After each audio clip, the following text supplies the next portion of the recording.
جامعه شناسا و روانشناسا هشدار میدن که میزان خودشیفتگی در نسل‌های جدید خیلی زیاد داره میشه. من میخوام تو این ویدیو با هم صحبت بکنیم، ببینیم چطوری من و شما میتونیم پدر مادری باشیم که نسل جدیدی که پرورش میدیم خودشیفته نباشن. ویدیو رو با من همراه باشید. سلام، من نایده حاج مقصودی هستم و اینجا همراز روانشناسی. تمام سعیم اینه که مطالب علمی روانشناسی رو بسیار ساده و کاربردی برای شما خانواده ها بگم. امروز میخوایم در مورد خودشیفته ها صحبت کنیم. منظورم اختلال شخصیت خودشیفته نیست. منظورم رفتارهای خودشیفته گونه هستش که این هم میتونه آسیب بزنه. اختلال شخصیت خودشیفته که حتما آسیب زیادی به اطرافیان ما میزنه. مطالعات نشون میدن که افراد خودشیفته 3 خصوصیت رو حتما دارن. نگاه بالا به پایین، یعنی یک خود مرکزی دارن. تمام دنیا و اطرافیان هستن که من باشن. خواسته ها و نیازهای من رو جواب بدن. دومیش توجه و تمرکز و تایید دائم اطرافیان رو میخوان. و سومی خصوصیتشون عدم درک و همدلی با دیگران هستش. پس ما در مورد موضوع خیلی مهمی داریم با هم صحبت میکنیم. من حتما بعد از این که نشانه ها رو میخوام بگم که چه نشانه هایی دارن و من و شما چه کارهایی باید انجام بدیم یا چه کارهایی انجام ندیم که بچه هامون خودشیفته نشن، انتهای ویدیو راهکارها رو میگم خدمتتون. دوستای قدیمی میدونن که ویدیوهای من همیشه راهکار داره. خب با هم بررسی بکنیم ببینیم که چه رفتارهایی وقتی من و شما داریم بچه ها تبدیل به شخصیت خودشیفته میشن. یکی از مهمترین رفتارها اینه که ما با اونها طوری رفتار میکنیم که فکر میکنن از همه بهترن، خاص هستن، یا چون فکر میکنیم خودمون خاص هستیم با بچه هامون جوری رفتار میکنیم که اونها هم خاص بشن، یا بدون اینکه این احساس رو در مورد خودمون داشته باشیم رفتارهامون نسبت به بچه‌مون اینطوری هستش. یعنی توی تعریف هامون از صفات تفضیلی به اصطلاح استفاده میکنیم، یعنی اینکه تو بهترین هستی، تو فوق‌العاده ترین هستی، زیباترین دختر دنیا هستی. گفتن اینها گاهی مواقع به فرزند ما بد نیست، ولی اگه مدل و سبک رفتاریمون بشه اصلا خوب نیست. 2 زیر مجموعه داره این قسمت. یکیش تمرکز بیش از حد روی اون بچه هستش، یعنی توجه بیش از حد به بچه داریم، همش داریم نگاهش میکنیم، چکش میکنیم، به کامنتی بهش میدیم. و دیگه این که بیش از حد تحسینش میکنیم. وقتی خیلی بچه ها رو مداوم داریم تشویق و تحسین میکنیم، اون عادت میکنه به این تایید و تحسینی که از بیرون میخواد بیاد و گاهی وقتا تأکید خیلی زیادی روی خود بچه‌مون داریم، یعنی خیلی بهش تأکید میکنیم نیازها و احساسهای خودش دیده بشه و توجه بشه. پس این مورد اول هستش که اگه تو سبک تربیتیمون مدل غالب ما باشه حتما باعث میشه بچه ما خودشیفته بشه. مورد بعدی اینه که هر چیزی رو که بخواد بلافاصله در اختیارش میذاریم، یعنی همه وسایل رفاهی در دسترسشه. اون بچه یاد نگرفته که صبر بکنه، انتظار داشته باشه.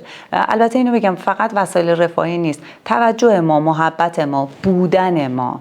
یعنی حتی ما بلد نیستیم به بچه مثلا 2 سالمون بگیم که یه کوچولو صبر کن میام، 3 شماره بشماری من اومدم، یا اینکه امروز این وسیله رو نداریم توی خونه، امروز اون کار رو نمیتونیم با هم انجام بدیم. همه درخواست ها و نیازهاش جواب داده میشه و خیلی بلافاصله. خب آسیبی که داره اینه که عادت میکنه به این روش و بعداً هم از همه اطرافیانش میخواد که خیلی سریع من رو ببینید، نیازهای من رو، خواسته های من رو ببینید و پاسخگو باشید. مورد بعدی اینه که همه اشتباهاتش رو نادیده میگیریم. خب اگر که اشتباهاتش رو همشون رو نادیده بگیریم و بهش نگیم چطوری مفهوم خوب و بد رو تشخیص بده؟ بچه ما وقتی دنیا میاد که نمیدونه آیا زدن بده، گاز گرفتن خوبه، هل دادن بده. ما باید راجع به همه اینها باش صحبت بکنیم، یا اینکه توی محیط باشه و ببینه.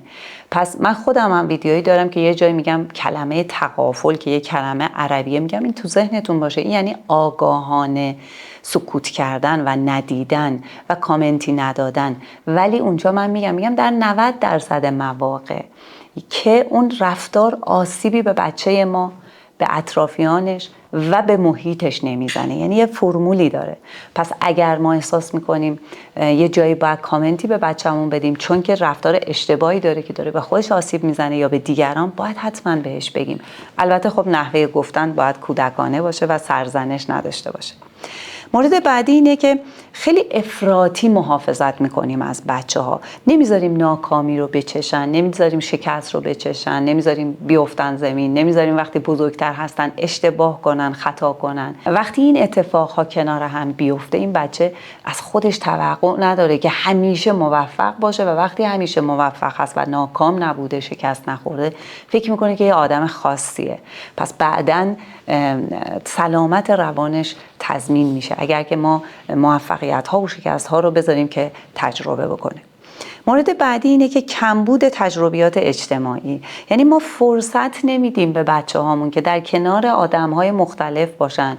من در تمام ویدیوهام به این تاکید میکنم که ما به ارتباطهای اجتماعی نیاز داریم.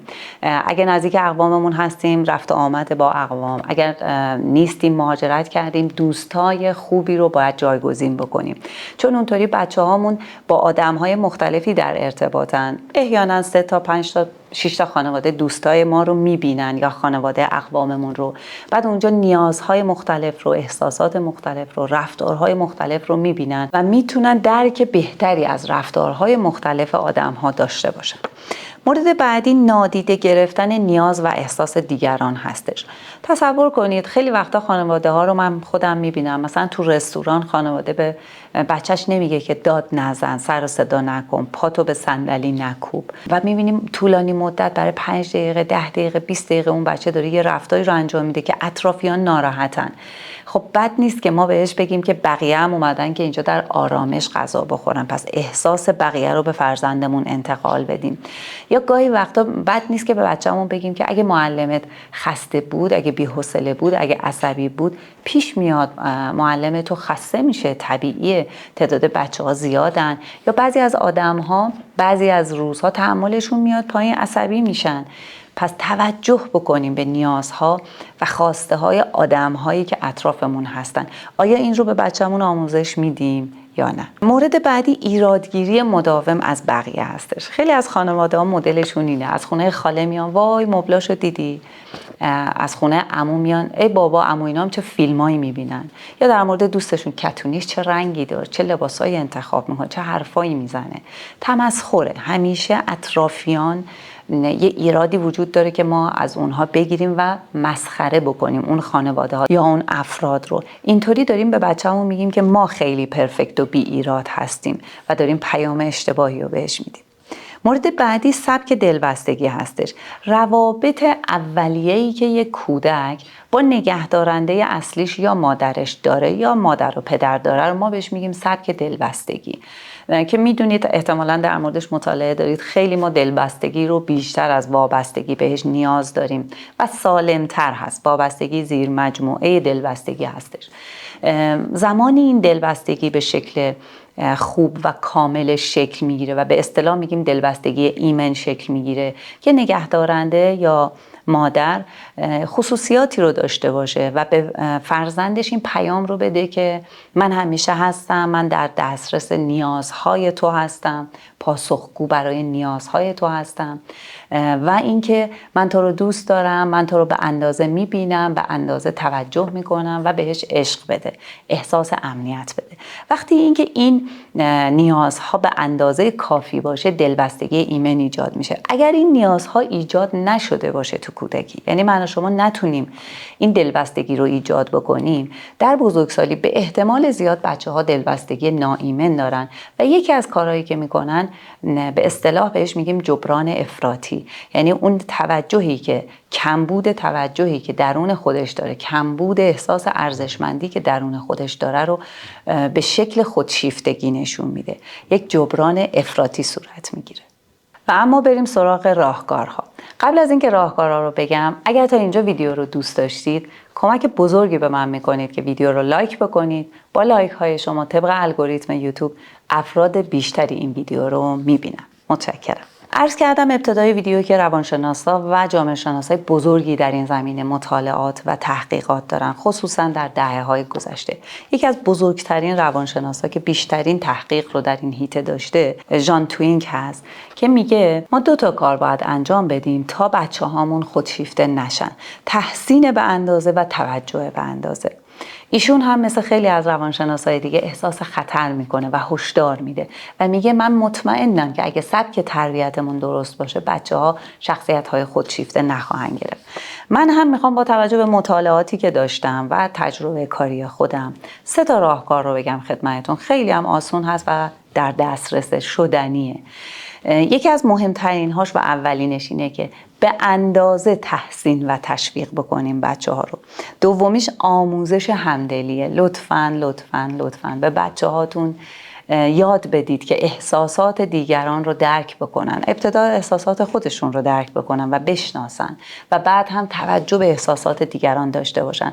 من به عنوان یه زوج درمانگر میبینم که قسمت زیادی از مشکلات زناشویی یا مشکلات پارتنری تو روابط عاطفی درک نکردن احساسات همدیگه است، یعنی نداشتن اون همدلیه. پس بسیار مهم و کاربردی هستش توی زندگی. و مورد بعدی مرزهای سالم هستش، یعنی ما باید محدودیت‌های به اندازه داشته باشیم برای بچه‌هامون. به موقع به بچه‌ها نبگیم نه نمیشه، نه امروز نمیریم، نه نمیتونم، یا محدودیت‌هایی برای خرید کردن براشون بذاریم، یا دائم در دسترسشون نباشیم. خصوصا بعد از 3 سالگی آروم آروم از 3 سالگی باید از بچه‌ها فاصله فیزیکی و روحی روانی بگیریم. کم کم باید از اونها فاصله بگیریم. این هم خودش نوعی محدودیت هست، یعنی اینکه بچه متوجه بشه که همه چی در اختیارش نیست، حتی مامان و بابا هر لحظه که میخواد نیستن. یکم باید صبر بکنی. مامان بیا آب میخوام، مامان بیا تلویزیون روشن کن، مامان کمکم کن. تو سنی که نیاز به کمک داره بهش بگیم 3 شماره بشمار من میام، 5 تا شماره شمرده باشی من اومدم. یه جوری به تعویق بندازیم، انتظار رو به بچه‌ها یاد بدیم. ویدیویی داره بهتون پیشنهاد میشه، حتما این ویدیو به شما کمک میکنه برای درک بهتر نیازها و خواسته های بچه‌هاتون و مطمئنم که با درک نیازهای اونها ارتباط بهتری هم با اونها خواهید داشت.